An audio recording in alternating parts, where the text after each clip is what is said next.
Geger ratusan peluru ditemukan petugas kebersihan di ruas tol. Geger penemuan ratusan butir peluru di KM 604 ruas tol Ngawi Kertosono, masuk Desa Glonggong, Kecamatan Balerejo, Kabupaten Madiun, Jumat pagi, 15 Agustus 2025.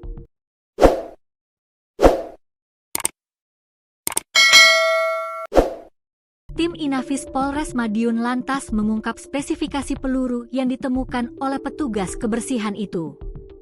Sembari mengenakan sarung tangan, para petugas meneliti satu persatu kondisi peluru di salah satu ruang kerja, Sabtu pagi, 16 Agustus 2025. Kasih Humas Polres Madiun, Ibtu Anita Diah, mengungkapkan total sebanyak 113 amunisi dengan kaliber 7,6 mm, kemudian 40 butir amunisi kaliber 38 dan 2 butir amunisi 38 NP.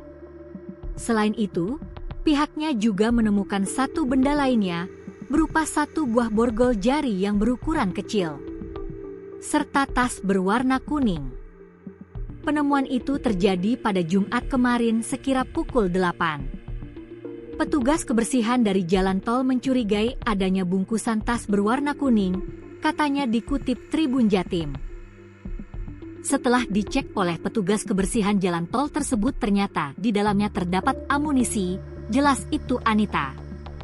Petugas kebersihan langsung menghubungi Jasa Marga. Kemudian dilaporkan ke PJR dan Polres Madiun untuk pemeriksaan lebih lanjut. Guna keperluan penyelidikan, itu Anita menyebutkan, 2 saksi sudah dimintai keterangan. Mereka berasal dari pihak tol tersebut. Bahkan, Polres Madiun juga berkoordinasi dengan Polda Jatim untuk mencari titik terang pemilik amunisi. Kami terus menganalisis kamera CCTV yang ada di seputaran TKP dan ada di jalan tol tersebut, ungkapnya.